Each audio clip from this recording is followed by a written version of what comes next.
Good morning, good evening, and good afternoon, fellow jazz guitar fans and forum members.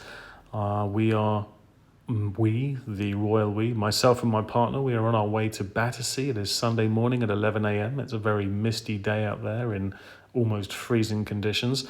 And the reason for this journey is because last night I was on my phone, lying on the sofa, and up popped a notification. Actually, no, that's a lie. I was on eBay and up popped a recommendation for a Hagstrom Jimmy.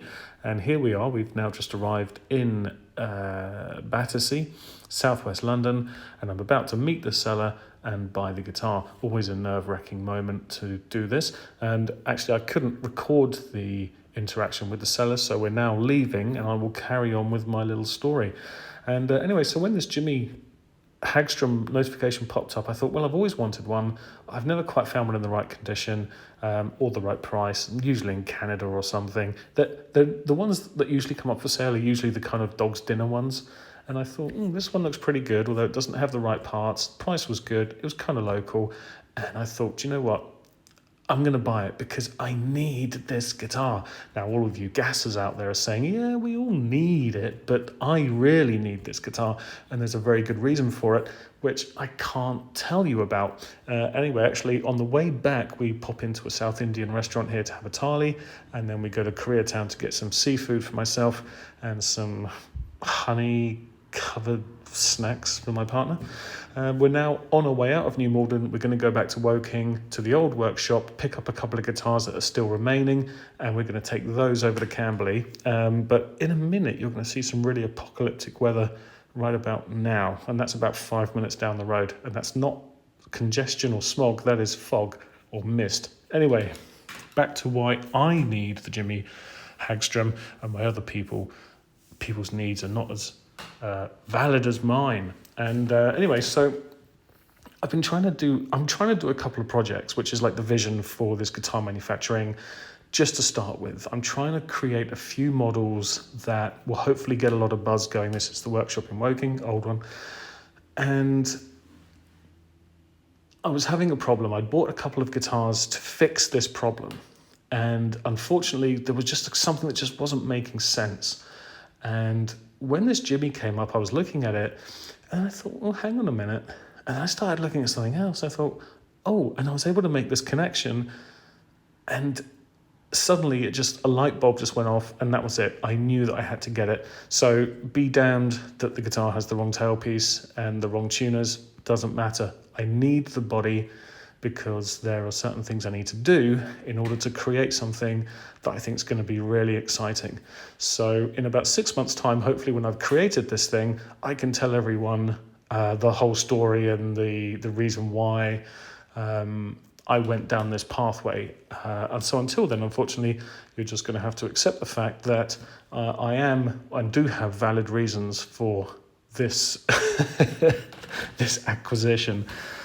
So we're going to have a look at it right now. The body's in very good condition. The neck, there's a couple of chips on the neck, and there's a couple of things about it that otherwise I wouldn't usually buy it. But these rarely come up for sale in the UK, and I wouldn't really want to import one. And actually, one of the big reasons for that is because they all look like, when you see them for sale, that they've got cracks going down the body on the top and the back, like loads of lacquer checking.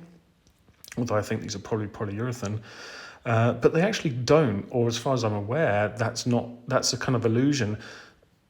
Now that I've seen one, the crack lines aren't cracks in the finish; it's the grain lines and you can see it here. It looks like dozens and dozens of vertical cracks, but it's not. That is the grain of the birch, and I wonder if that's because that's typical of birch, or whether it's because the wood is drift sawn or cut, and that's why they come out in that particular way.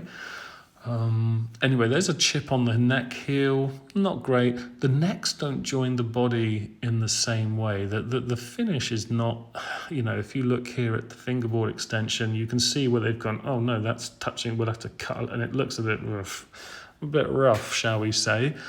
But the neck feels good, the neck's in good condition, it's straight, not the right tuners.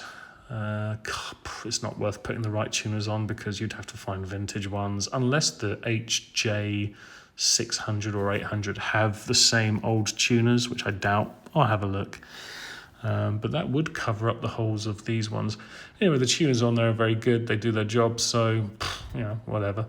Here again, you can see it looks like the back is cracked, the finish is cracked, but it's not. It's the birch. So fascinating. I wonder if that means I've passed up probably some really good examples in the past. Anything else worth noting? Yeah, the arch, the plates on this guitar are crazy because they actually have a recurve, which you pretty much never see on laminate guitars. So Jimmy really tried to make this look like something he would carve, and you've got to be careful with that because you can't have too many arches or counterflows when you're laminating a top, because the wood will crease, the thin veneers will crease in the pressing process. So not entirely sure. I guess they just got it right. I'll find out when I press my own top. But there you go. There's the design by Jimmy. And there's another really kind of crazy part to add to this story.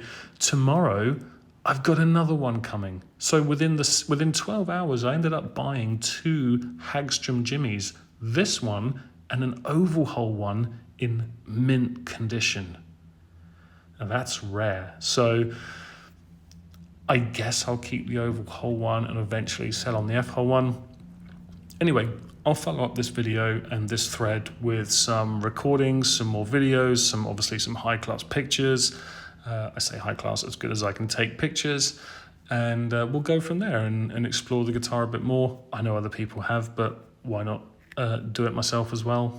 Might have something to add to the historical reference of the guitar, which I guess was always part of the thing I wanted to do with Archtop Heaven, was to be a database for vintage and old jazz guitars. Anyway, thank you very much.